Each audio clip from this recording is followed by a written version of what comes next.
Welcome to Wholesale Hotline, where we cover everything to do with wholesale real estate. I'm Jamil jdamji. I'm Brent Daniels. And I am Pace Morby. And together we cover the most important parts of wholesale real estate. Lead generation. Conversion of sellers into contracts. And dispositions. Guys, remember when you're watching this show, do us a favor and squad up in the comments. Make sure that you are liking and subscribing to the YouTube channels and in the Facebook group Wholesale Hotline.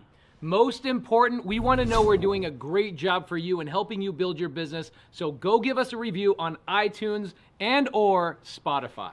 So squad up and enjoy the show.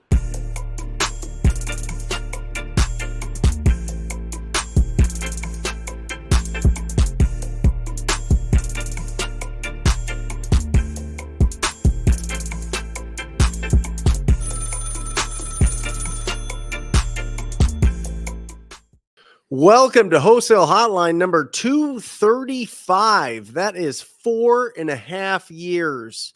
Every Monday, we get on YouTube and we talk about doing deals. We talk about being real estate entrepreneurs. We talk about building businesses. Sometimes we talk about personal things. Sometimes we talk about what we like to invest in outside of real estate. Today, it's just Jamil and I. What's up? Boom. And we're doing this. Jerry's in Oklahoma. Pace is in some top secret meeting. Yeah, he's got who knows? That guy when you're like Pace, yeah. right? You take over the world. Yep. You got to plan that. Yeah. Right? So he's got to plan his he's got to plan his next the next planet he's going to occupy. Let me throw something out. Yeah. All right? Just to warm up our show and warm up the audience. Let's say you had to start a business and you had to go direct to seller. Okay. You had to go direct to seller. I can't talk to any sellers.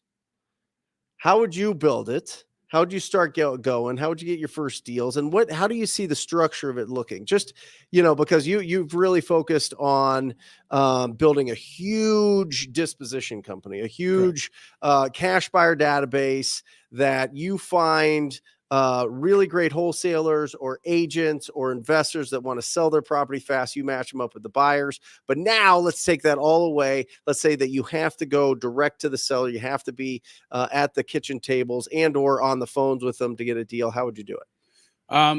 Great question. So can I ask you, are there things that I get? Like, do I have access to lists? And do I have access to all the regular you get all that stuff. Direct to seller. They just information. The federal government just passed a ban on JVs.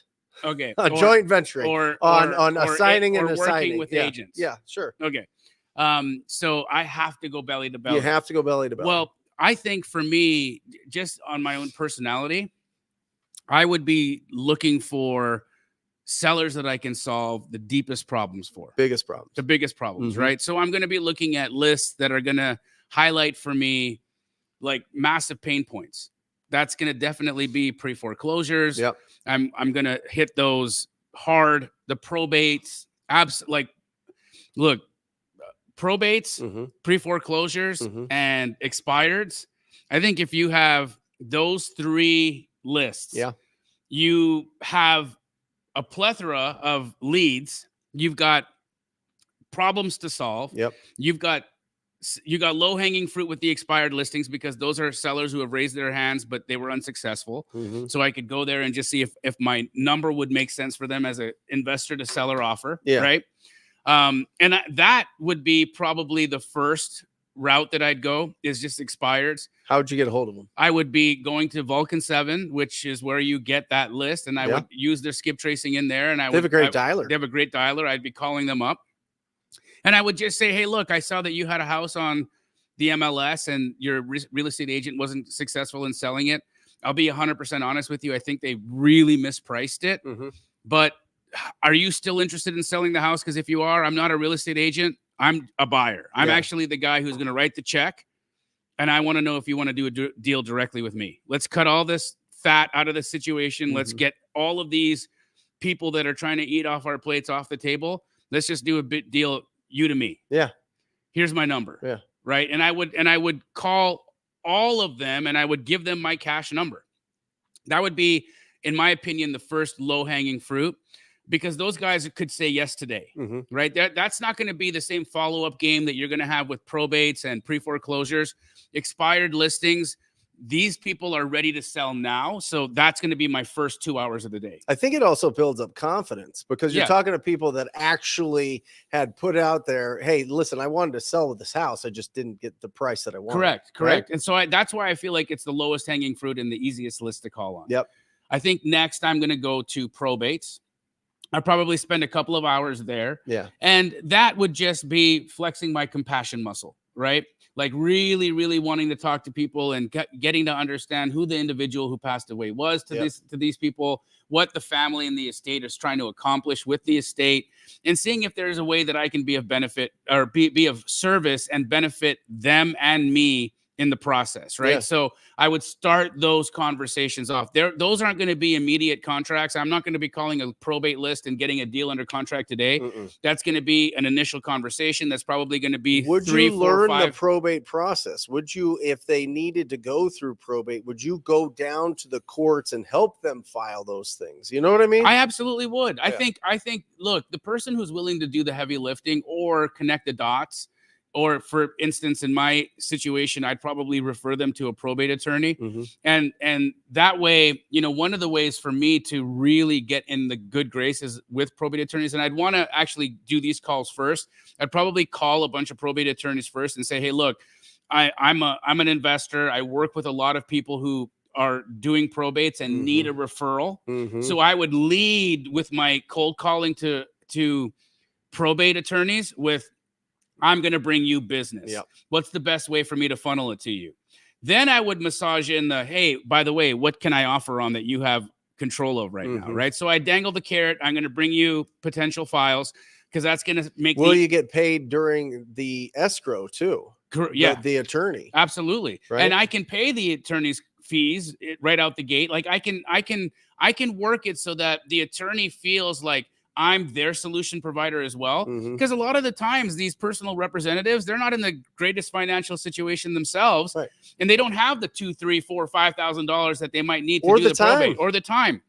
So I will put myself in the situation where I say, look, Mr. Attorney or Miss Attorney, I'm here to do business. I'm here to I'm here to buy the property, but I want to be of assistance in everything that you need help with to get them to that point where I can be the guy who buys the house. So do they need money to pay your fees? Do they, you know, whatever they need in order for me to connect the dots for you, I'm going to do that. So that's going to be my first positioning that I'm going to create with respect to the probate attorneys. Now that I've got a bank of probate attorneys that are all wanting to work with me, I'm going to start calling the probates themselves. And I'll say, listen, I've interviewed and spoken to some of the best and some of the worst probate attorneys in the entire state. And I can help you. I can help you navigate who's going to rip you off, who's going to give you a great deal, who's going to defer payment, who's going to do all of the things. And I because I know them all. So you and I should meet, or you and I should talk, so that I can kind of help you through this process. Now, you want to know what my incentives is? My incentive is, ma'am, I want to buy the house. So yeah, I'm here for something, but I'm going to help you a lot in the process. Yep. Right. So that's going to be the next third of my day, is calling those probate leads, connecting the dots, and really trying to be the go-between between the probate attorney and the personal representative.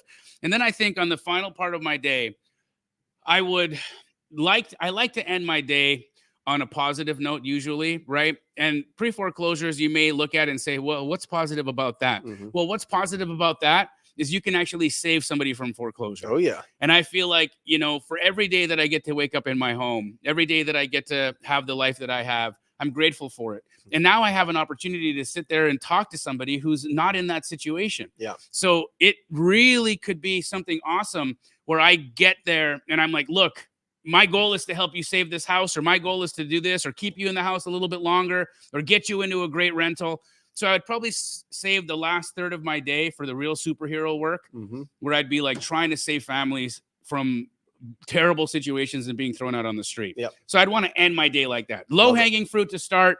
Second thing, I'd be connecting the dots between, you know, probate personal representatives and probate attorneys. And then lastly, I'll be a superhero for the last 2 hours of my day. That's how I do it. Love it. Sounds wildly proactive. Absolutely. Doesn't sound like you need a huge budget. No, Right. no, not. I wouldn't need really a budget at all. Right. A lot of the things that I was just saying right now, I can do without having to spend any money. Right. Yeah.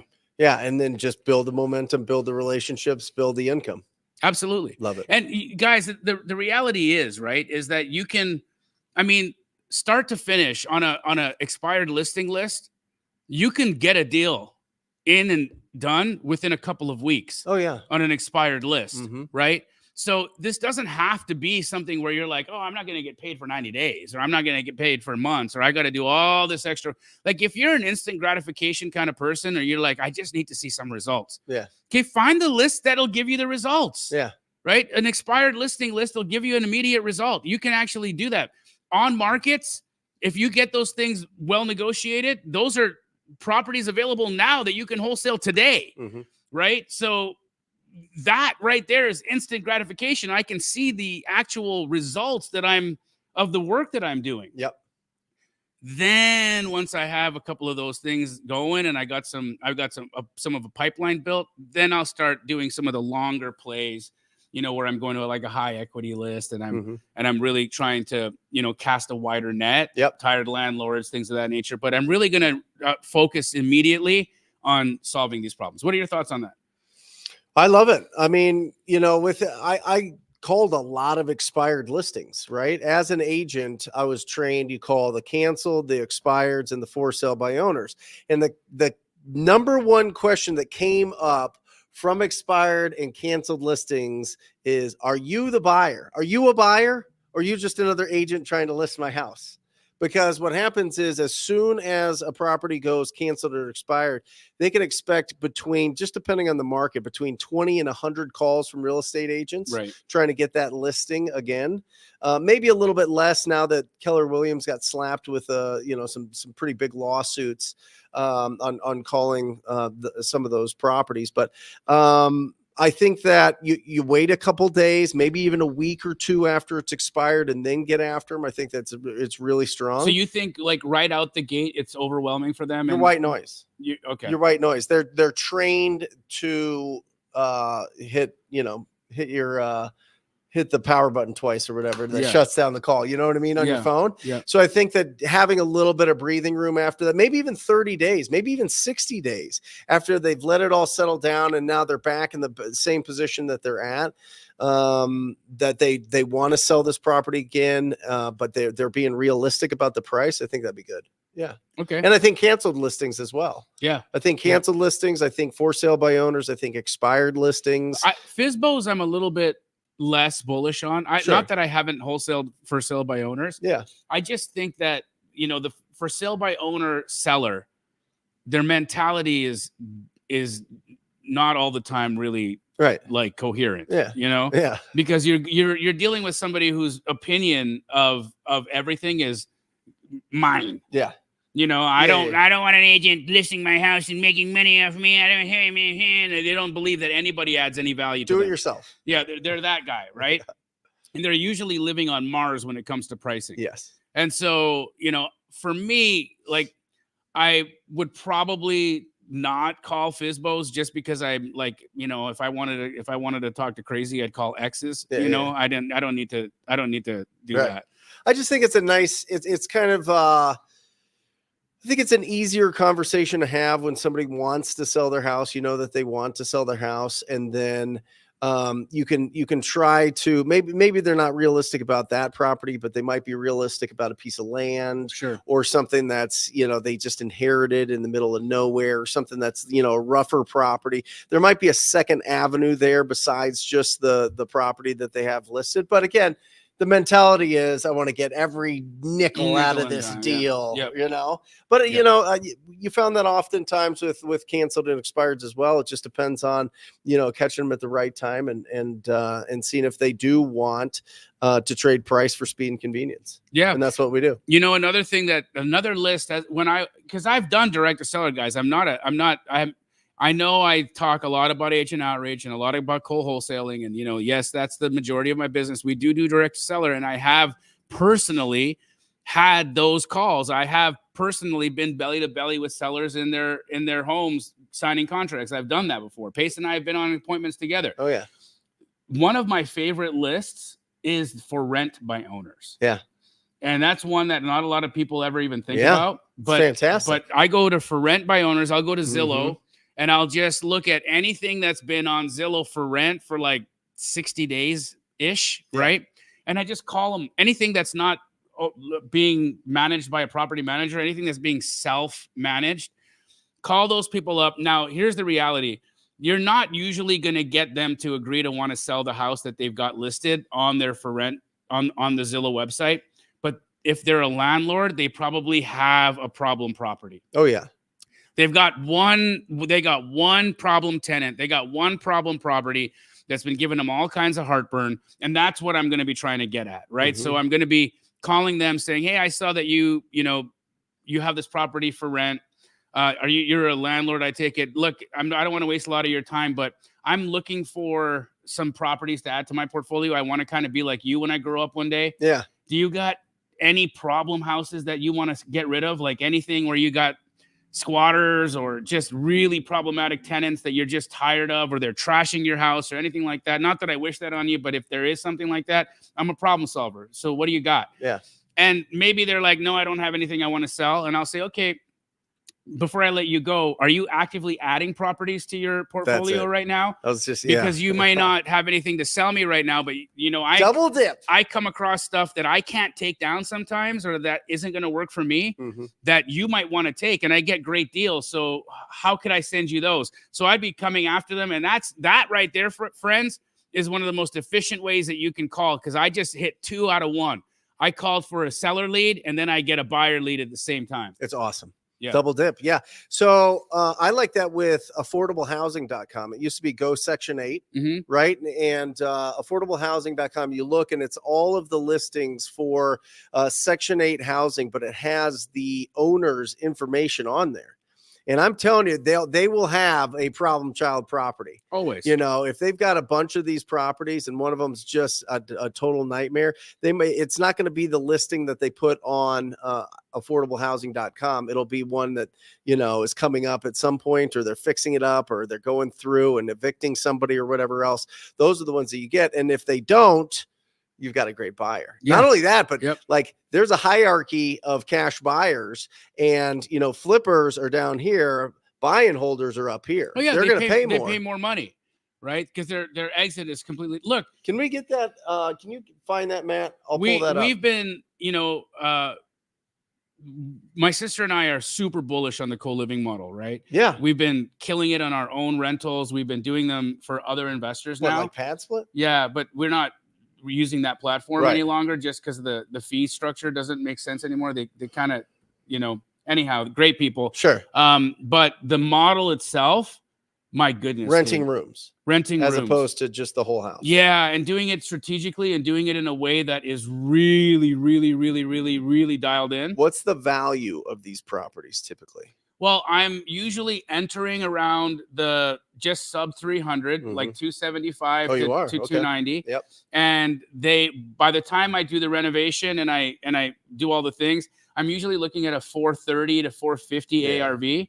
And so what's beautiful about that is I can get in and out of a house, construction and acquisition, with no more than $100,000 of personal money into the deal. And when I refi it, I get all that money back. Right.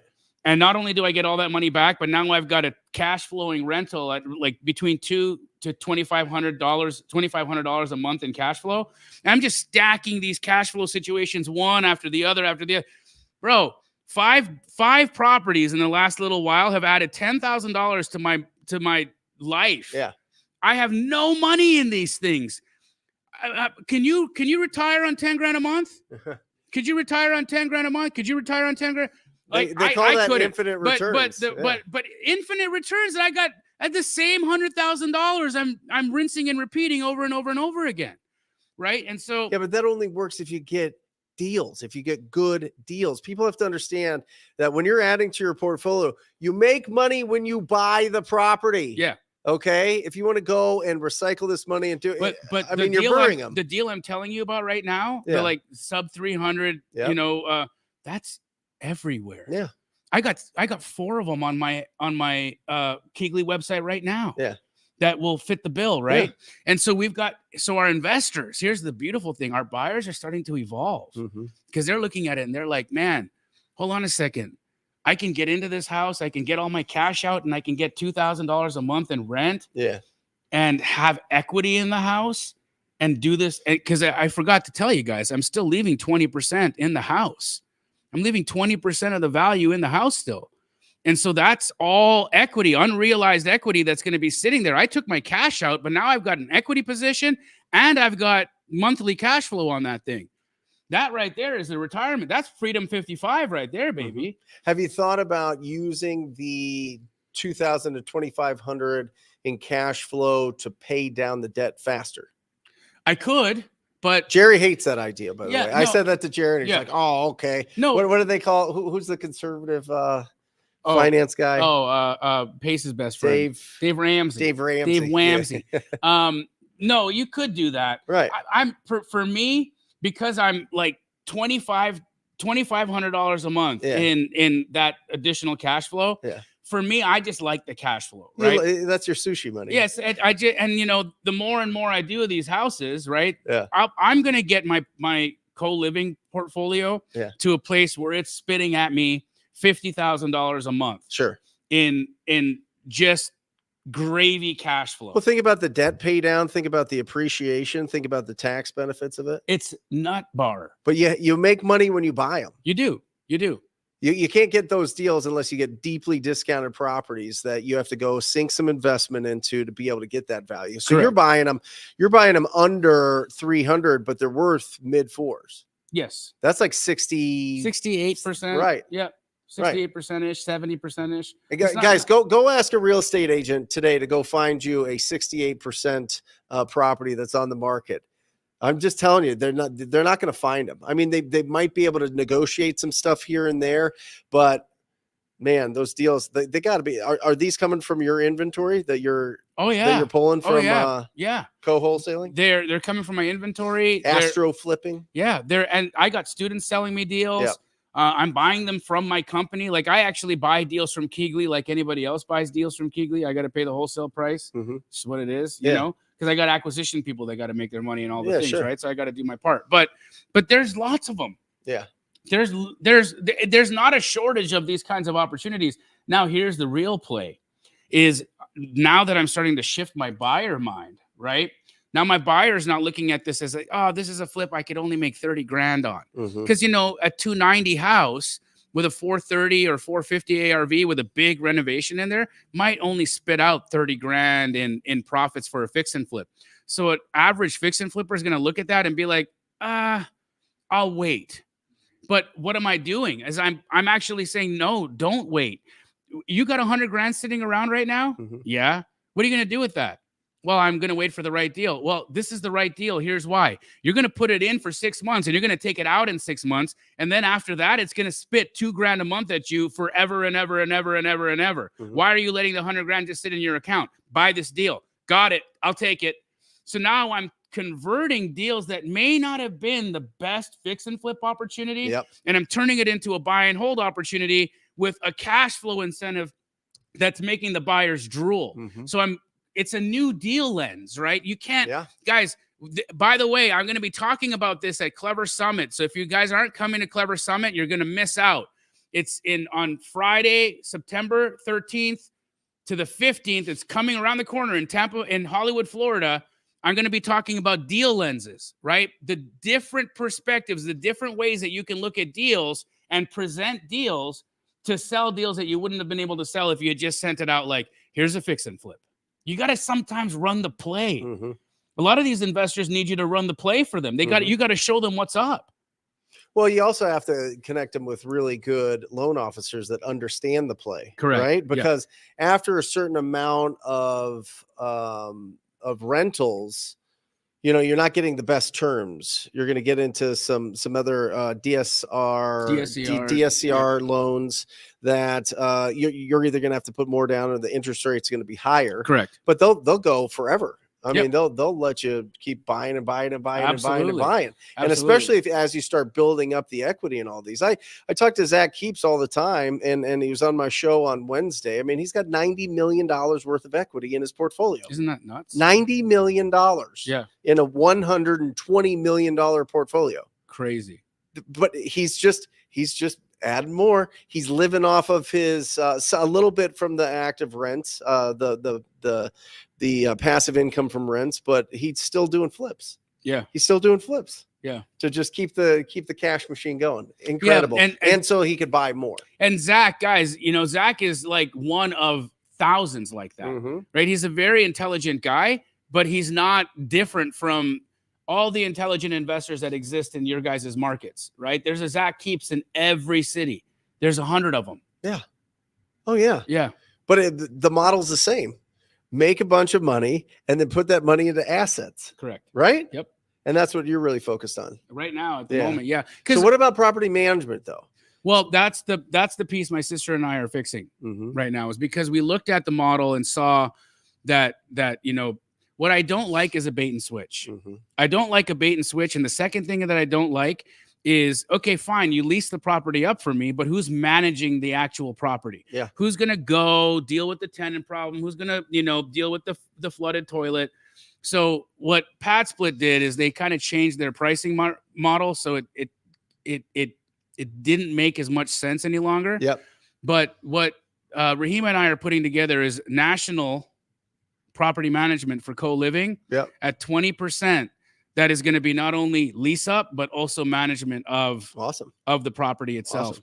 So we find you the property, we help you with the renovation, we help you get the money out during the refinance, and then we help you manage that property and keep that cash flow consistent. So we're putting that together right now. That's something that her and I have been working on for the last big project. It's a big project. Yeah, it's a big project. But I got she's a killer. Yeah. Yeah. Well, listen, the three main skills as a real estate entrepreneur: number one, find deals; number two, raise funds; number three, property management.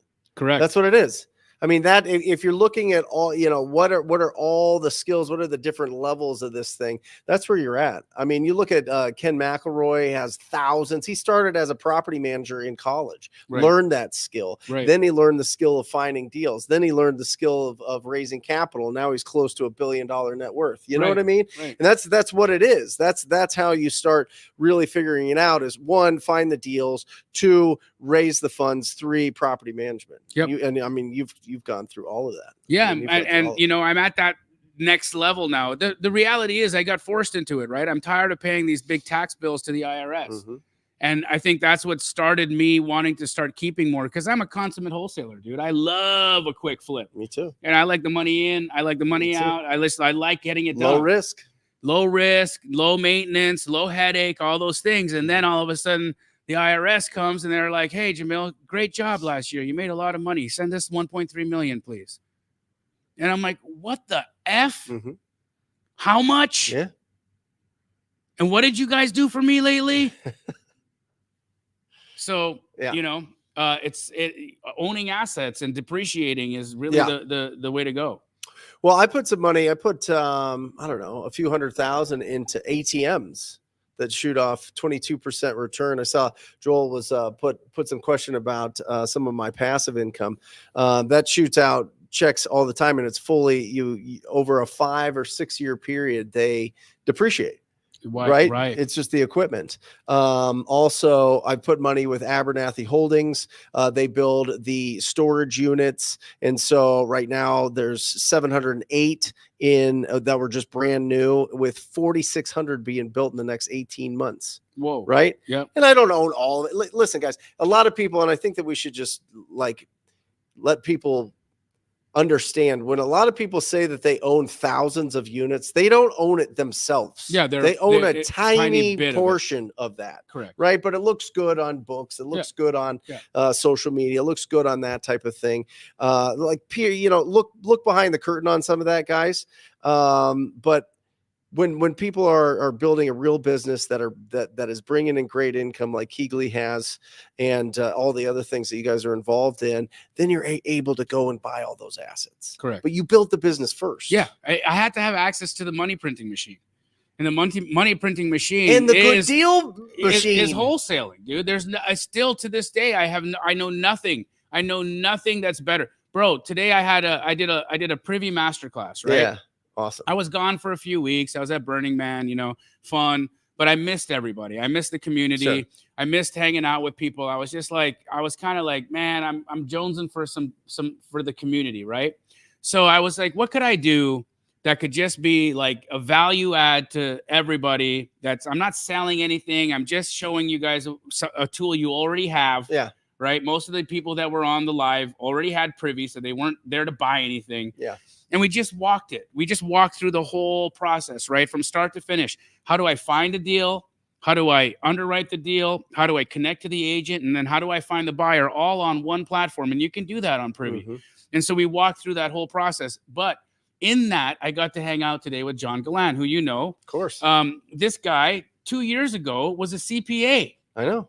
And I remember when he first got into Astro, he's like, I don't know what I'm doing, but here's what I do know. I hate my life. Yeah. I don't like being a CPA. I want to do something different with my life. And I see what you're doing here. Looks like it could make sense. Yeah. Well, he did his first deal April 15th. He closed his first deal April 15th of 2022, tax day. We shaved his beard on Clever Summit, on the stage at Clever Summit. Because he was doing like the hockey thing. He wasn't shaving until he got a deal. So we shaved that guy's face right on the stage. And today we chatted, and last month he has signed 19 deals and closed over $200,000. This is 2 years, guys. Yeah. 2 years he's got a business that's spitting out $200,000 in a month. Mm-hmm. I don't know rentals that'll do that. I don't. Yeah. I don't know anything that's going to be able to create that kind of an engine, money printing engine. And it's not like, he's a great dude, but he doesn't have an Einstein brain. Well, by the way, where does he do business? Florida. Where does he live? Manhattan. Right. Yeah. All virtual. Right. I mean, he's doing this all on this thing, guys. This thing. Yep. That's all it is. He's just doing it all on the phone. And by the way, to your credit, he literally came in to steal your business model. Not steal, but to like literally, I should He's say replicated steal. it. Yes. Yeah. But that's what I do. And you were like, yeah, of course. Here you go. Yeah. We collaborate. We JV deals together. Yeah. Look, the bottom line is, right, you guys are all so great. You have so much greatness in you. And I think the problem that we've had a long time before the Brent Daniels, the Pace Morbys, Jerry Nortons, before these guys with these hearts came to the table, you had a lot of people who wanted to talk to you about how great they are. Yeah. They would get you on a live stream and they would tell you all about how great they are. Yeah. How awesome they are. How much Very business rich. they do. How rich they are. Yeah. But you know what? If your mentors, and I said this yesterday on my Mindset Live, if your mentors are telling you more about how great they are versus showing you how great you are, find new people. Yeah. Find new people. Well, listen, who are your teachers? You know what I mean? Yeah. Who are your teachers? You can tell a lot about a person by just asking them who their teachers are and who they've learned from and what, model they're following, because everything's already been done. It's already been laid out. You just got to figure, it's a gut instinct, who do you want to learn from? You know what I mean? Yeah. And, I love when you came out with Astro, a few years ago, and Josiah started it, but it was really your baby. Yeah. And when you took the helm of it, it just went but absolutely bananas. But it really opened up a lot of people's eyes to the ability of, hey, listen, if you know what buyers are looking for, you can match them up with all these other people that don't have buyers, and you can provide an incredible service. And that's what it is. And so, we start off the show, you going direct to seller. Now, if I were to just build this thing myself. So what if I had to take away all? Yeah, no more. Yeah. Because you are, of course, he's Mr. TTP. He's Mr. Talk to I'll people. tell you, $100,000 a month right now in PPC, in ad spend. That's what you're doing, right? Yeah. 100. And what's your RO? Well, it just started in August. Okay, guys. So. Right? So Brent earlier this year opened up his cost per contract. Yeah. He showed everybody all of his numbers. Yeah. And he showed us, he was like, where am I getting my best leads and my most money, and what's not returning, right? He's turned off text. He's like, that ain't working for me any longer. But my pay-per-click, he was like, look at this. And he showed us, we were like, what? So what are you, like 5X on that? 3X? 5X on PPC? Yeah. 5X? Yeah, 5X. So Jesse runs it. If you guys are doing some math right now, yeah, right? He puts out $100 grand. But there's a limit to it. So we found that like 40 grand. It breaks at some point. Okay. 40 grand there's only so many people that search to sell their house fast that aren't just a bunch of people that want to sell retail. Right. Okay. So there's a definite delicate balancing act there. But I just wanted to say I'm putting 50 grand into TV and 40 grand into PPC and 10 grand into Facebook now. Okay. And so this is like, you know what I mean? Like it's a lot of money. I mean, it is and it isn't, it just depends on where your mindset is, but it's also like, I'm the outbound, right? Just go and hunt it down, go find somebody, talk to enough people and you're going to get it. But now you're more inbound. Now I'm all inbound. Wow. 100% inbound for a couple of different reasons. One, way less stress on the system. Sure. You need way less people and you can hire really high quality people because the leads are, those are the best leads of all time. Sure. People searching for you to buy their house. And so I really want to build a brand. There's some guys here locally that I really look up to that are spending a ton of money on inbound and they're doing fantastic. Yeah. And so really pushing the limit. I think in this market, I could probably get it to 400K a month in total ad spend. Yep. and get, three times, the more you spend, the lower your ROI. Yeah. So I think I can get it at 3 times. And then you have $1 million a month business all coming in and you net a ton. So then let me ask you this, right? Can you multiply that? Like, let's just say, for instance, you're at 300K. Could you bring a guy like me on who would spend another 100, and would it not be broken because now we're at 400? Or would it be like my own account, my own thing? And then does it scale in a way where, like, maybe it breaks when you go 400K on one account, but what if you did 40K on 10 accounts? Yeah. You mean for pay-per-click? Yeah. Oh, no. I think that, you could spend 100,000 on pay-per-click. We could, but it would just bring us down to like a 2 to 3 times ROI. Okay. You know what I mean? As opposed to building more brand, let's talk more risks. TV. Like what could be some of the potential risks there? Like, for instance, well, the number one risk is overloading the system with leads. And not being able to get to the them. Difference between when you're starting out, guys, what Jamil was talking about reaching out to expireds, reaching out to the foreclosures, reaching out to probates. That's something that you're in control of your schedule. You even said it. You said in the morning, I'm going to do this. In the mid-afternoon, I'm going to do this. And then the later of the day, I'm going to do this. Right? You can't do that with inbound. Right. I remember somebody has to answer live if they call every time. And if you get an inbound lead that's just like I'll show you some that's a PPC lead like this, they have to call this lead in 30 seconds or they're gone. 30 seconds, right? So this is not freedom of schedule. This is you have to build your system so tight that you're responding to every single one of those leads. How fast can one of these convert to a contract? 1 day. 1 day. The average is 24 hours. Holy moly. The cash conversion cycle is everything. It's just so fast, right? And so, for example, last month we spent 100,000. This month we're closing just over 300 on last month's deal. On last month's spend. So 100K brought you in 300K. Bro. Well, but none of that. The only reason it's even close to 3 is because PPC's carrying all the water. TV's not kicking in yet. You know what I mean? Like there's some calls here and there, but TV's all about branding. It's all about them seeing you a bunch of times. You know what I mean?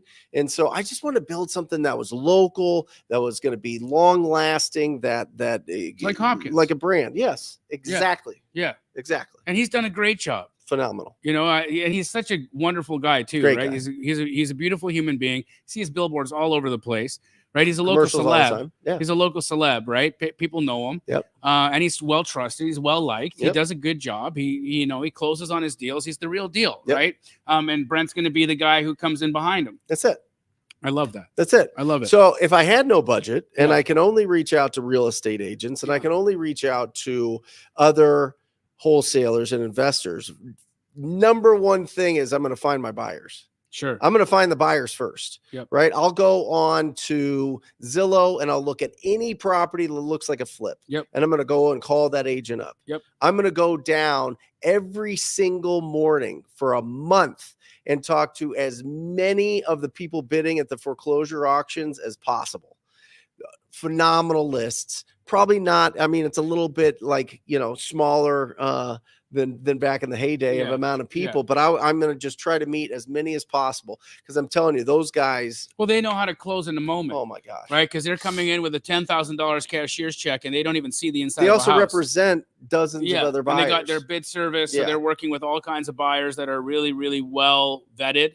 So yeah, the auction is a great spot to go and find some buyers. Yep. Again, today on that preview masterclass, there's a button in Privy, bro, which is incredible. You can just press it and it'll show you a list of all the fix and flips. And it knows that they're fix and flips because it tracks when they were purchased and when they were sold, that they were bought at a percentage of ARV and then sold at another. And they have before and after pictures. Love it. And so you can literally get this whole list and write house after house after house after house. It's just LLC, LLC, LLC, LLC. So I get all these LLCs of people who just flipped properties, which means they're ready to buy their next one. And all I got to do is go to opencorporates.com, find out who the managing member of that LLC is, truepeoplesearch.com, get a free skip trace right there. Doesn't cost me a dime. And now I got a buyer's phone number I get to call. And I'm just like, hey, bro, I'm calling you. You're a flipper in Phoenix. I just saw the project you did over on Cherry Lynn. My goodness, you're talented. So what do you got working on right now? You looking for a project, right? One thing I learned at Burning Man is people love a compliment. Yeah, they do. They love a compliment. Well, you got to compliment their house. And that's something that I learned from you. It's fantastic. Compliment their work. Everybody's got pride. Everybody wants to feel like they've done a good job. So show them, tell them. Well, also it makes you not sound like an AI bot or somebody that's just calling, that gets paid a few dollars an hour. Or that you're like you're a spamming. real professional. Yeah, you're spamming everybody. You're calling everybody. It's like, no, I took the time to look at the project you just worked on. I said it by street name, right? I referenced it by street name, and maybe I pick out one little feature about what I really liked about that house. Like, oh, I loved that one feature wall you did. Awesome. My kids would have loved that thing. Anyways. What are you working on right now? Yeah. What are you buying? Where are you buying? Yeah, those master vanities. Oh my gosh, where did you find those? Those are incredible. Are those like custom pieces? Man, you knocked it out of the park with that, Yeah. All that, right? Yeah, now you got this buyer jazzed up, feeling good. One of the things that drives me nuts is people are trying to skip those conversations and trying to do it with either cheap labor or AI. And it all has its place and it all has its time. But if you're trying to build real, genuine relationships with cash buyers when you're starting out and you try to just give them some glazed over conversation that a robot could do, you're out of the business. Yeah. It's not going to work. No. It's not going to work. Or you fall into one of those traps of let's trade buyers lists. Guys, get the F out of here. That's not how it works. Why do you think you don't know anybody's name who does that? Why don't you know? Why isn't there somebody who's like, I'm the king of trading buyers lists? Because they don't do business. Yeah. They don't make money. That's why you don't know who they are. You mean like somebody coaching it or something? Yes. Yeah. I don't know. So that's what I would do. I would first find the buyers and then I would reach out to every single listing over the last 6 months and or active, pending and closed. And you could pull those up on Zillow or Redfin or Realtor that was under the median sale price by significant amount. It'd probably go 60% under the median sale price. And I would just call on all the ugliest listings that I could. And I'd see if any of those agents had other ugly properties. When I say ugly, it needs renovation. I mean, when you see an ugly property, I mean, it's either totally original, or it's been beat up, or it's a property that needs a lot of investment. And I would just see, because the agents that list those, they run across more of those. Now, I want to say something. We got Nathan Harris in the chat right now, and I don't know exactly what his buyer bot is. Yeah. But it's working. This guy, he's phenomenal. He's out right now living in Bali. He's like virtually wholesaling from, a swimming pool. And he apparently just assigned a deal today using it. So, not to say that these technologies aren't going to get better and that they're not useful at some level. I'm sure they are, and I'm sure his buyer bot's doing incredible. But the reality is what Brent's saying is that these relationships, they mean something. And when you can actually find, you got a handful, say 10 really solid buyers in your market, that they'll always pick up your phone call. They know that your money, when you call them, your money for them, right? Those 10 relationships, that's what saved me during COVID. Yeah. When all of our buyers ran for the hills, because everybody was running for the hills COVID time. Well, 2022, when interest rates went from 3 to 19 or whatever, what I mean? It felt like that. Yeah. Obviously not that high, but that was huge. It was, but I will say this: use AI as quickly as you can, because it's going to get shut down. You think so? 100%. It's like text blasting. Yeah. It's literally robocalling. So, I mean, use it while you can, but the carriers are going to figure it out. Yeah. There's just too much. Yeah. And there's going to be people that abuse it way too much. I mean, if you're using it and it's a really good system and it's working well, do it, but don't build your business around it. I'm serious. It can be a tool in the toolbox, but you better have other tools in the toolbox. You're always going to need tools in your toolbox, because there is a tremendous amount, bro.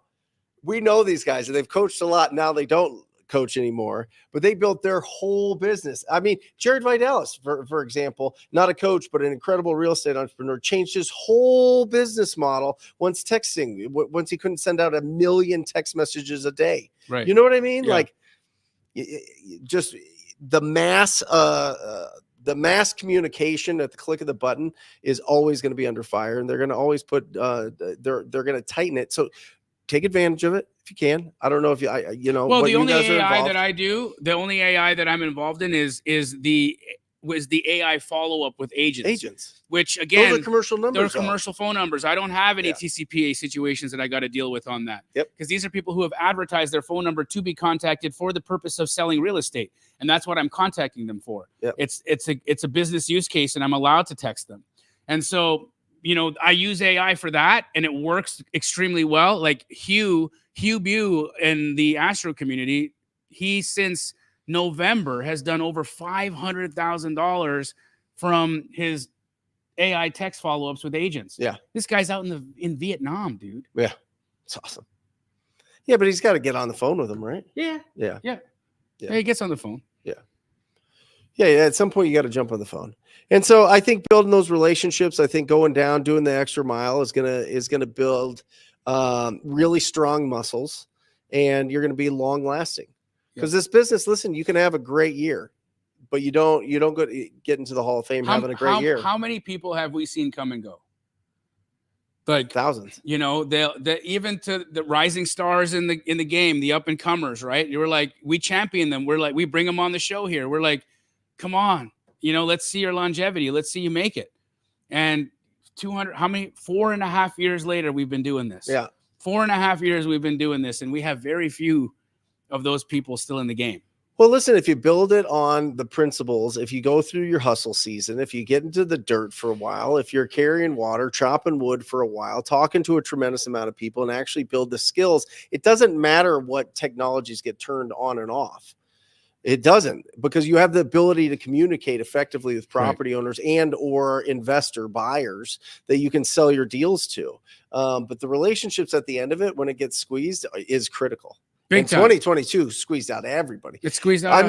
So many. Listen, Batch Services did that report, and there was like 90,000 wholesalers at the height of 2021. Now there's 20,000.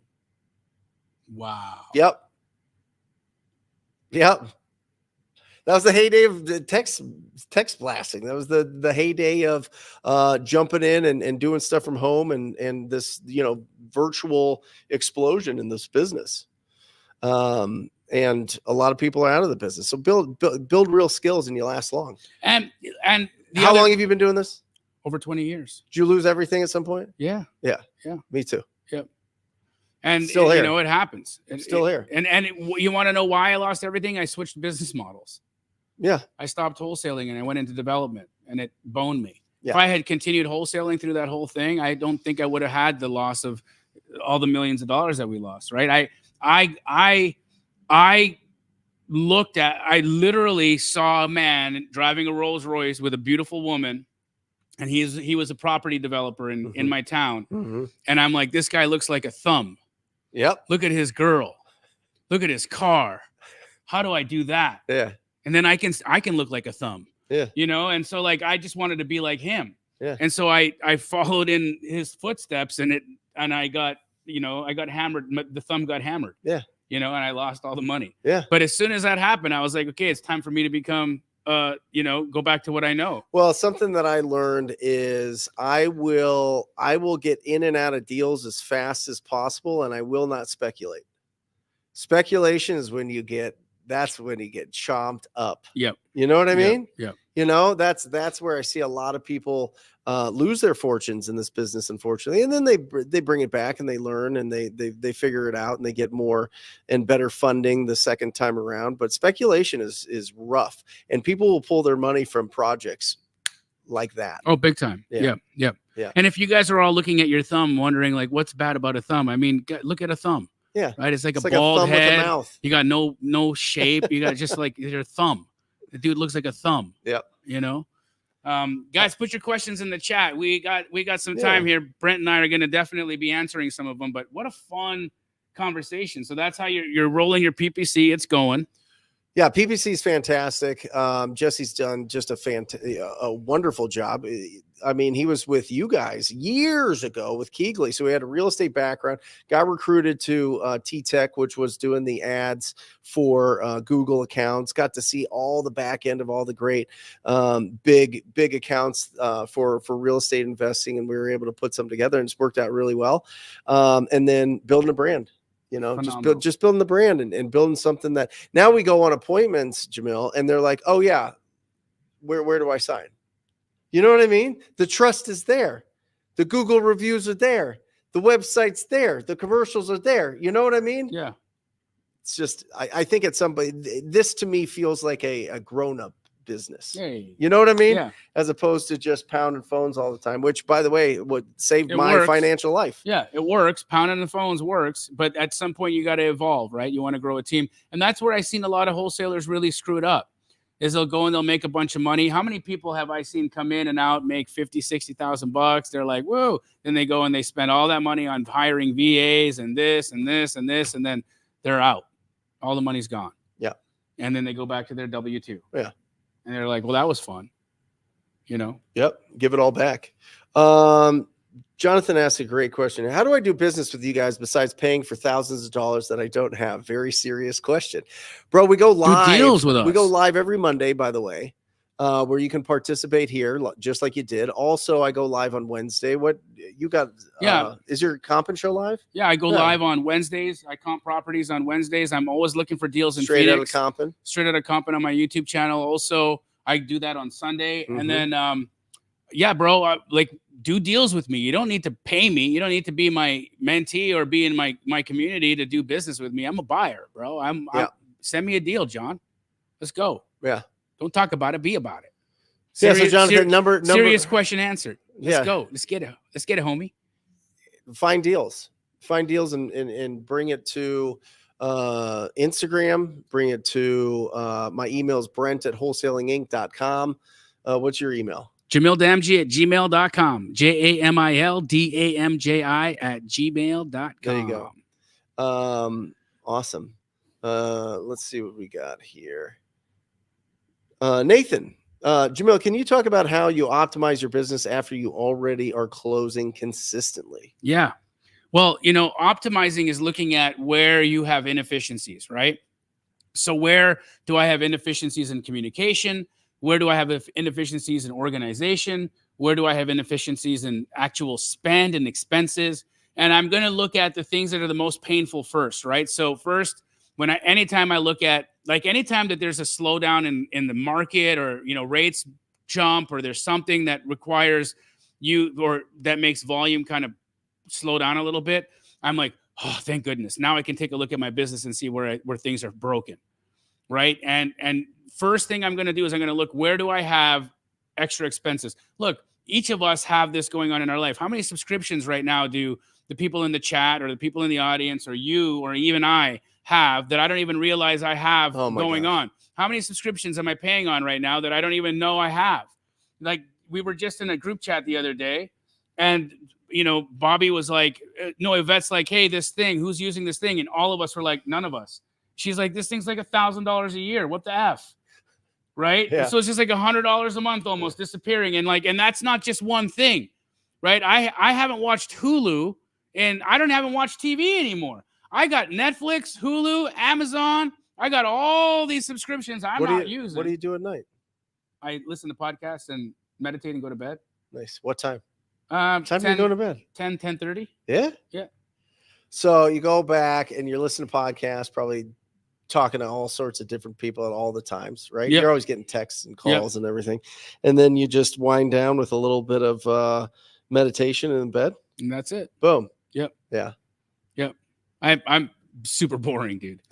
I know. And people talk about TV shows and stuff, and I'm like, if I watch anything, it's like a YouTube on, like, how did Germany become a country, or how did what's going on? I watch stuff on, like, the Ottoman Empire, and and like spirituality and things that are interesting to me. Self realization and things of that nature, because I like that stuff. The pyramids in South America is what I'm watching. But for real though, I'm not really interested in entertainment at the moment. Right? Yeah, there's too much going on in the world, too much going on in my life, and I don't have time to be entertained. I think entertainment, and I'm not saying this for anybody who's watching TV. This isn't a judgment by any means. I watched TV last year, so don't think that I'm banging on anybody here. I'm just saying is that I realized that entertainment is for people who don't have enough to do. Yeah, for real. Yeah. And I got enough to do. Yeah. I got lots of things to do. Yeah. I'm you're only here for 80 summers. Mm-hmm. Yeah. Right? Maybe 85 if you're lucky and you did well. Right? That's not a lot of time. That is not a lot of time. And so what am I doing watching this person on television right now? Mm-hmm. My God, that's not going to get me anywhere. Listen, bread and circus. That's how you control a population. I mean, that's been Caesar since day one, right? Bread and circuses. That's it. Wow. That's all. I mean, we just bread have different and circus. circus. Yeah. That's pretty profound. It is. Yeah. Right. Yeah. Interesting. Anyway, kind of all over the place with this this. But yeah, sorry, with Nathan, I'm going to find the pieces that are economically unorganized or where I'm bleeding money. Then I'm going to go to communication inefficiencies. Where am I finding communication inefficiencies? Where are messages getting stuck in the inbox? Where are messages getting stuck on the outbox? Where are there breakdowns where things are taking 2 or 3 times as long as they need to take because we don't have efficient communication models? Right. So then I'll start taking a look at that. And then beyond that, I really want to make sure that organizationally I got the right people in the right seats. That's it. Because I've lost, I don't know how many hundreds of thousands of dollars with the wrong person in the wrong seat. Let's be real. Jesse, who works here at TTP, mm-hmm. he was in the wrong seat at my company. Yeah. He was in the wrong seat. Look at how incredible of an asset he's become to your organization, right? Yep. He's massive. Yep. But he was in the wrong seat in my company. So he didn't excel. He didn't go to the places he needed to get to. Mm-hmm. He gets to Brent Daniels. Well, first he had to make a pit stop and learn some other skills. Yeah. He learns that other skill. He gets to Brent Daniels' world. Now this guy's got these skills and he's sitting in the right seat and he smashes it. If I had figured out that Jesse was in the wrong seat, we could have moved him in the right seat and not lost the talent, right? But he was for you. And so that's the thing, guys. You got to make sure, because you don't want to lose great people. You want to make sure that you keep the great people in your organization. And there's some people that shouldn't be there either. I had somebody on my jdamji media team, bro. Mm-hmm. As we go through and we unpack and look at the things that this person did over the year that they worked for me, I'm so embarrassed. Yeah. I'm so embarrassed that that this person lasted a year Yeah. on my team I've been there. and that I didn't do Yeah, I've something been about there. it. You know? Yeah. I used to only hire sales guys that had bad teeth. Right. Because I mean, if they like had a wife or, you know, were dating and could sell, you know, and they still had bad teeth, I was like, okay, you know, they can overcome some things. Right? Hilarious. Didn't work out, actually. It's actually They had bad breath. You couldn't stand talking to them. It was a bad theory that ended up bad. But yeah, same thing. It was like 6 months, and I was like, what am I doing? Yeah. What is this? You know, if somebody can close. And by the way, when you're ready to hire acquisitions, it is a natural born thing. I am telling you, the more you have to train them, the worse they're going to be.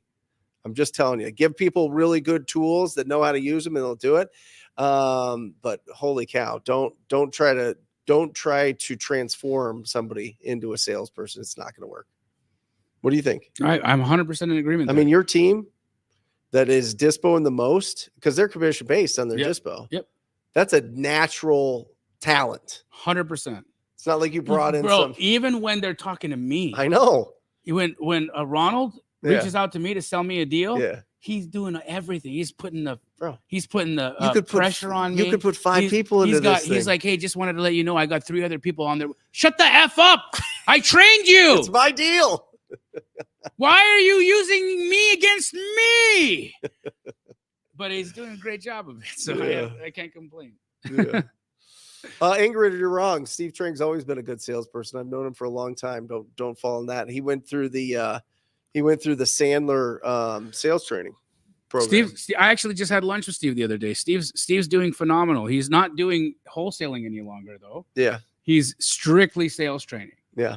And he does a phenomenal job. Oh yeah. You can bring Steve into your organization and he can, I mean, he's very, very, look, he's one of those guys that doesn't have a really good knack for creating emotional connections with people because he's a freaking robot, right? Like if you talk to Steve Trang, it's like, he's like kind of like a robot. He's a beautiful robot. He's a wonderful man, but he doesn't have a lot of like, you know, he's not going to be like, hey brother, I love you. Yeah. You know, he's just not that guy. Yeah. But he knows how to sell. Yeah. And he gets it done. Yeah. Yep. Yeah, guys, listen, if you don't, this is all just my experience. If you want to hire people and train them up to be salespeople, go for it. Prove me wrong. Cool. Do it. Yeah. Yeah. Go for it. You might go broke though. I'm just saying, I'm playing both sides of that thing. I've just done it a lot. I've been around it a lot. I've been in real estate for a long time. Real estate is all sales. All real estate agents are salespeople. That's all it is. All acquisition is sales. All disposition is sales. You know what I mean? Like you got to have some natural skills there, my opinion, but go and get a bunch of training. See how it goes. Just saying.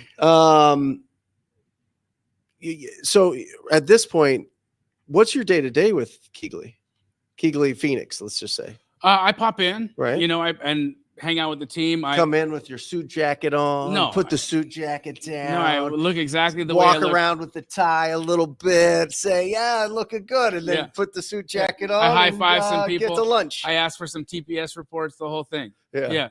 No, I go in. I high five people. I'm like, you know, I chat it up. I talk to Hunter. I get the lowdown on the numbers and how things are going. Yeah. The next thing I do is I actually still have a stable of agents that I work. Really? That just won't leave me. You deal junkie. I can't help it, right? And so I'm still in the mixing deals. I'm still, you know, watching some of the deals go. I enjoy it too much to be too removed from it. So I do that. I'm always looking at stuff because I'm constantly looking to buy deals as well. So I'm looking at what's going on over there. I'm trying to get the lowdown, trying to get the dispo reps to shoot me something a little quicker than they're sending it out to the whole list, but they don't listen. Because they're like, Jamil, if I favor you, then I'm going to lose this guy who is like waiting for me to send him stuff. So I'm sorry, I can't favor you. Yeah, I got to let everybody have an opportunity, and he's right. Yeah, he does the right thing. They all do the right thing. Just doesn't always help me. That's not the one I wanted. I wanted this one.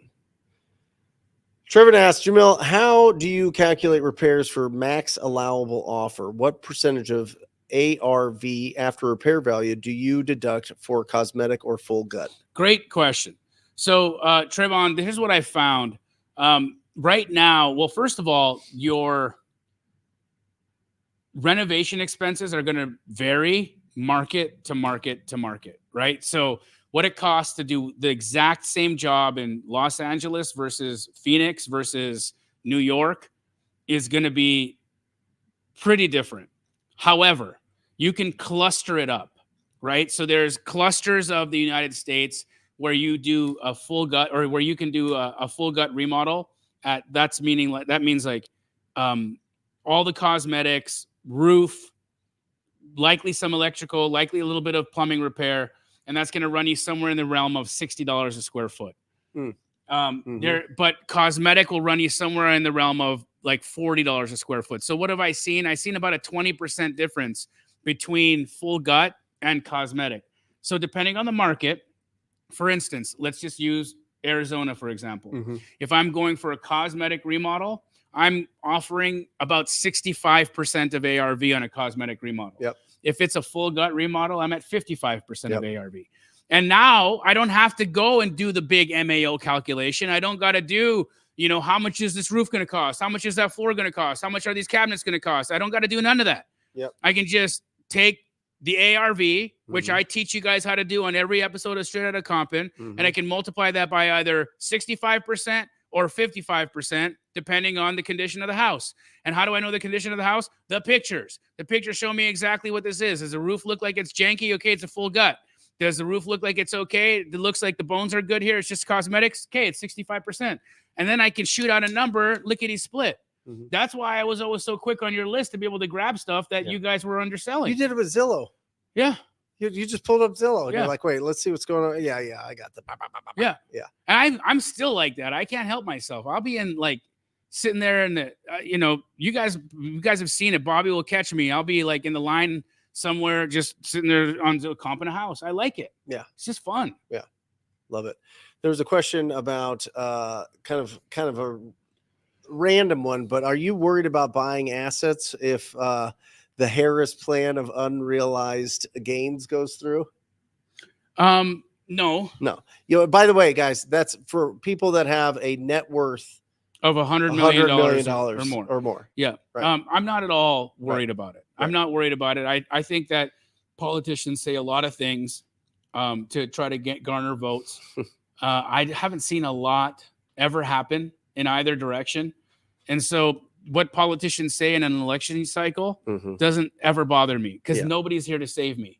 Right. I realize that. Let's say that again. Nobody's here to save me. Yeah. It's like one of the things, if you didn't catch my mindset chat on Sunday, I talked about the things that I learned at Burning Man. The number one thing at Burning Man is radical self-reliance. It's you, baby. It's all you. And you're the only one who's going to save you. You're the only one who's going to remember that you need these things. You're the only one who's going to know how much water you need to drink. You're the only one who's going to know how much food you're going to need to eat. You're the only one who knows how many pairs of socks you're going to need. You're the only one who's going to save you. Nobody's going to save you. You've got it. There's not a president. There's not a party. Nobody is going to come and save your ass. It's on you to do. And if you think that somebody's going to do it for you, you're just waiting and wasting time. And another summer is going to go by. And nothing will have changed. It's you. And it's been you all along. It's always been you. And you realize that when you put yourself in hard situations like that and there's nobody there to save you. Yeah. And you're like, holy crap, it is really just me. And in the reality of it, as I was sitting there looking at the people there, right, at Burning Man, and, this whole concept, too, of like, oh, my legacy, right? And then you realize that, 200 years from now, no one's going to know who the F you are. Doesn't matter how big you are. I love Tupac. Do you know? But you know what? My sister's youngest son has no idea who the F that guy is and never will. I talked to a 21-year-old, didn't know who Biggie Smalls was. See what I mean? 21 years old. Had no idea. No idea. So the reality is it doesn't matter how big you get, doesn't matter how much of a star you become, it doesn't matter how much money you make. No. In 200 years, nobody's going to know your name. No, but this is the impact. Now is the impact. No, this is the like sharing what you know, sharing, teaching. But I think is the true way. Now. We do this for our now, and we do it for their now. Well, yeah, but what I'm saying is when you teach, that's the common thing. If you're making so much money doing this, why are you teaching it? Because the impact that you have to level up people's financial literacy impacts generations. Absolutely. That's the impact. That's why you teach, but you can't teach things that you don't know. Well, I mean, some people can, but they're just it's just, you know, fake. But that's really the huge benefit of being a teacher. Of course. You know what I mean? I always had great teachers. I always had great coaches. I always had great mentors. And it was, you know, because of them, Bo and Seamus get to live a certain lifestyle. And they're set here and they get to build on that if they choose to. Correct. But at least they have that option. You know what I mean? Mm-hmm. That's it's certainly not the money. It's certainly not the name. No, it's not. It's the impact. It's for sure. and in the end of the day, it's actually a spiritual legacy, because, you know, Bo's not going to know the name of Brent's mentors, maybe, or maybe Bo's kids aren't going to know the name of Brent's mentors. They're not going to care, but they're gonna care about their life. They're going to care about the skills that Dad passed on to them. Yeah. Right? They're gonna care about the work ethic that Dad passed on to them. Yeah. And little bits and pieces, sparks of the flame of that mentor who got you to where you needed to get to in order to explode. Yeah. Are going to be a part of what your kid's going to pass on to others. Well, I went to NAU, right? Northern Arizona University, and they had some totally different name of the business school, and it was just renamed because somebody just gave them more money than the person that had the name on the business school for the last 20 years or whatever. Right. You know what I mean? Yeah. Like even if you donate, even if you are really a strong philanthropist at the end of this thing, it doesn't, come on. Who are you teaching? And build up the skills and then teach it to somebody else and watch the impact that you have. That's the best. Yep. It's the best. It's the absolute best. Dispo and deals right now, easier or harder? Well, there was definitely a slowdown, I would say, over the last, you know, elections are always an interesting time, right? Because you got buyers that are like, I'm going to wait till the election's over before I, you know, pull the trigger. Why do they do that? I don't know. It's weird, right? It is weird. It's like wealthy people do weird, like get real tight. Yeah. Because they're just not sure if those dang Democrats or the dang Republicans are going to get, you know what I mean? But at the end of the day, right? And when Joe Biden won, I talked to how many people were like, if Joe Biden wins the presidency, I'm leaving. Or if Joe Biden wins the presidency, we're screwed. Yeah. I'm going to leave the real estate business. You know what? Joe Biden won the presidency. 2 weeks passed, and that guy was buying houses. Yeah. Right? Yeah. For real. All of his principles, all of the things, I'm not going to be in this country anymore. None of that played. They were just back to their old shenanigans doing the same old thing. Yeah. Right? Because Joe Biden didn't affect them. Yeah. At the end of the day, it really didn't. Right. Right? And it didn't matter whoever it was. It was the same person in the same spot doing the same shenanigans. And so why do people do that? I don't know. It's nutty to me. But I can tell you this, right now is a great time to acquire. Mm-hmm. And especially if you've got a little bit of capital behind you, you can slay some deals right now. I'll tell you what, you could get some ridiculous deals in the West Valley right now. Big time, dude. Newer properties, West Valley. I just got here. Look at this right here. Everything's for sale. 6909 North 71st Drive. Take a look at this house. Just pick this one up. 6909 North 71st Drive. Boom. Okay, agent deal. Yep. I'll share it with everybody. Boom. Okay. Stucco tile house. Yep. Agent deal. Yep. Roughly 3,000 square feet, right? Mm-hmm. The only thing this house needs is an interior paint. And the carpet's changed. Mm-hmm. The tile is in great condition. The cabinets are oak, so they can be sprayed. So we're gonna spray the cabinets. We're gonna change the countertops. We're gonna flip out the carpets, and we're gonna paint the interior of the house. It's gonna be about $45,000. Yeah. What do you think the ARV on that thing is? Well, this estimate is 530, right? Yeah. There's a solid 550 right there. Yeah. Yeah, I just bought this for $400,000. Come on.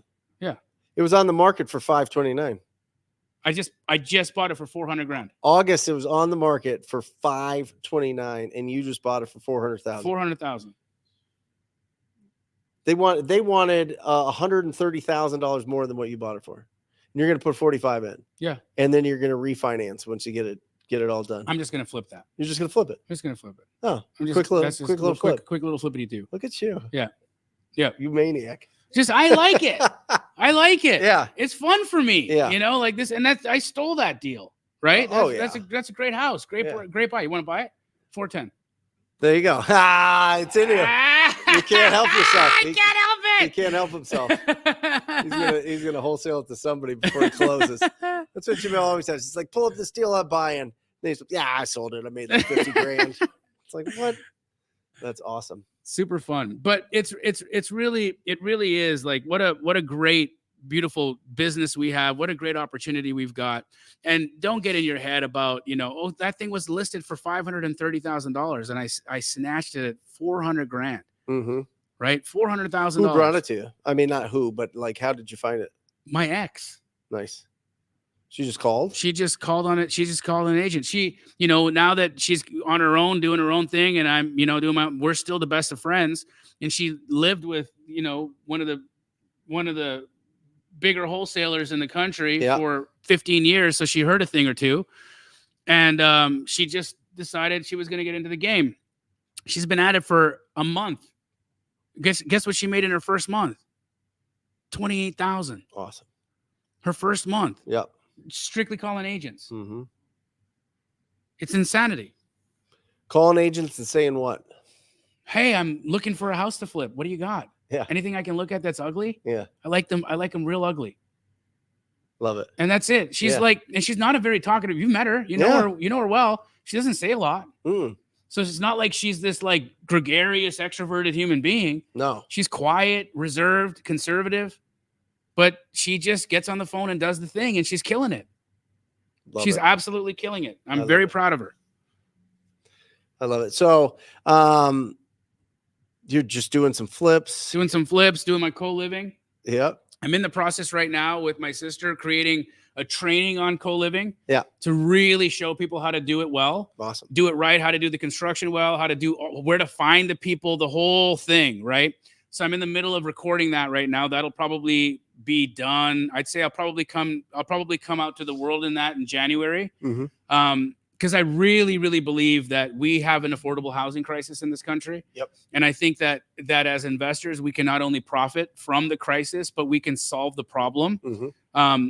And we're also working on potentially being able to sell, like, for instance, hear this. Right now, I've got Fidelity Title and a large HOA mm-hmm. working out how we can take a single family house mm-hmm. and sell each room. Mm. All right. So, for instance, my house on Missouri, it's a 6-bed, 6-bath, right? Yep. What if I can condo up that house and sell the room and the bath on its own parcel? Yeah. Have the common areas be the kitchen and all the living room and the backyard and front yard and the laundry. Yeah. And sell a room and a bath for $80,000. That rents for $1,000 a month. Well, partial ownership has been going on forever. It's been going on forever. There's but usually it's like you get a block of time. I saw this happen at a cabin that's like a timeshare. Right. But this would be actually you'd own the parcel. Right. So rather than use, so it's like an apartment. It's like an apartment. You condo a house. You have to rezone it. That's where we're kind of going through. That's what we're going through right now to figure that out. But if we get this thing figured out, dude, mm-hmm. how many investors do you know would be like, man, I'd love to buy something that gave me $1,000 a month that cost me $70,000. Yeah, you buy it and just rent out the room. Yeah. And the person, people are doing that by just raising funds, right? Correct. I mean, you could do that even if it doesn't pass. Yeah. You could just we be could like, figure hey, out another way to do it. But I want to do this for the actual homeowner. Yeah, I get it. Like, what about that person who's like, hey, I'd like to own my room. I'd like to own my room and my bathroom. I don't want to ever leave here. I love this place. What about deed restrictions for the amount of families that can live in a place? You know what I mean? Yeah. So Phoenix doesn't have anything. Mesa does. Yep. So you can't have more than three unrelated people in Mesa. Yeah. So the co-living model for unfortunately, but HOAs have it. HOAs is a thing. That's why you're flipping that one. Yeah. That's why I'm flipping that one. Yeah. HOAs we stay away from for co-living. Yep. But the city of Phoenix is really in fact, we're getting our permits in like 2 weeks because they're like, go do it. We need this. We need the units. And so it's become a real easy situation for us. Yeah. Yeah. It's real. Like, I really believe in the co-living model is where we're headed in the future here. You got to just hold on to them. Yeah. Forever and ever. Well, until I have 50 grand a month coming in passive income. Right. And then I'll sell them as a package. And then buy something bigger. Then I'll do something else. Yeah. Who knows? Yeah. I might. You don't want the capital gains on that. I don't know what I'll do. Yeah, it'd be long-term capital gains. It won't be as bad, but yeah.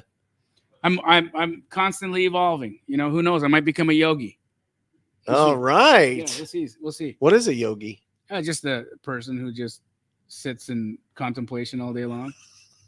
That's what you're gonna do. I like it. Aren't you gonna go into like a cave for like 2 weeks of darkness? Yeah. Is that still on the table? Yeah, I'm still gonna do it. That's bananas. Yeah, it's not 2 weeks; it's a week. Oh my gosh. But yeah, in total darkness, no sensory information whatsoever. Just to see what's up. Yeah, apparently, your brain comes around day 3, the lights turn on, and not physically, but like something else goes on, and your body releases like a tremendous amount of neurotransmitters, and you start to have like some pretty transcendental experiences in that, and you get some clarity. Yeah. Oh my goodness. I like seeing through what's on the other side of this, man. It's like this is cool. You think it helps you in business? 100%. Why? Because I feel like I'm more intuitive. Yeah. I'm, in addition to more intuitive, I can make measured decisions. I'm steady. I feel like there were times in my life where I was a reactive person. Mm-hmm. You knew me when I would react. Somebody would say something to me and I would explode. Punch down. Yeah, I'd be like, you ain't, because I don't like a bully. Yeah. Right. So if somebody found me and they would try to bully me, I'd be like, you ain't getting it. You're gonna kick your teeth in, Yeah. But I've changed, right? I've given myself the luxury of not reacting anymore to things. I'm not gonna let somebody else dictate to me how I behave. Right. So I think this work that I've been doing on myself has given me the opportunity to respond instead of react. Is it patience? It's more than that. Right. It's more than that. It's nervous. Do you feel like you're regulation. not as, is it? Yeah. It's like legitimate. Your anxiety is lower. Yeah. I have physiological control of myself. Yeah. And then also perspective. Right. I used to see like somebody. Yeah, but don't you feel like some of that? I feel like some of that fire, some of that heat, some of that anxiety, some of that like, I don't know if it's a competitive spirit. I don't know if it's just like a fire in your belly. I mean, don't you need that as an entrepreneur? Do you think that you needed that on your way up and maybe now you don't need it and you can like let that go? You know what I mean? No, because I can see some of the decisions I made with that fire weren't always the best. Got it. And so, had I had more. You still feel like you have the fire? Of course. Oh, okay. And I think that fire never goes away. Yeah. It just doesn't have to be negative. Right. Right. It can be a positive fire. Yeah. Yeah. And now, instead of looking at people as, oh wow, what a butthole or what a terrible person. Yeah. I start to actually see them for their oh wow, how did they get like that? Oh yeah. And so you get compassionate for people that are doing weird things, Oh yeah. I don't sit there and judge them and blame them and get angry at them now. I'm like, oh my goodness, like I'm sorry. I think honestly, wholesaling has helped me a lot in that. Yeah. Because you see people in some crazy situations and live crazy lifestyles and the way that they do things, and you're just wondering like what happened. Like this was like an 8-year-old person at some point with like, just stars in their eyes, and they were happy and they were running around and joyful. Like what happened? Right. You know what I mean? Yep. And then you could really get into an empathetic and curious place, which I think really helps in our business to be able to really dig in there and see what's going on when you're going direct and you're sitting in those you're sitting in that living room or that kitchen room. table, and you're seeing the culmination of this broken life. Yeah. Right. And then you can see all you just see the humanity, right? You don't see the number one thing they all blame. It's all somebody else's fault. Well, victim consciousness is like the starting point of what, of where we are in a level of consciousness is like, it's everybody else. right? Because you know it's going to be everybody else until you're like, oh no, it's me. Yeah. And then it's like as soon as you come to the realization, like, oh crap, I'm creating all of this. Yeah. Then the real growth starts to happen. Then you become a woman. Then you become a man. Then you become an adult because you actually can see, like, even things like, even if I just, you know, like, yeah, I did that to you, right? Okay, but like, again, so what? Yeah. How you respond to that is really the thing. Yeah. Right. Yeah. Maybe Jamil's kind of off the wall and he punched me in the arm today. Oh, what a turkey. Yeah. Right. But if you lost your mind and went all crazy over that, well, then, you know, you're just as bad, or if not worse. Of course. Right. Yeah. So I don't know. I think wholesaling can teach you a lot. I think getting and seeing these situations can teach you a lot. And the one thing that you should be able to get out of all of these seller appointments is gratitude. Yeah. You know, I got mad. I heard a podcast the other day and I got really mad. And it was like I don't know. Sometimes when I get mad, I get really productive. Sometimes I use that kind of like anger to fuel some stuff. But somebody was on talking about wholesalers are bottom feeders. Yeah. I think David Green said that. Really? Yeah. Did he? Yeah. It wasn't David Green that I heard, but I've heard it from a couple other sources. And I was like,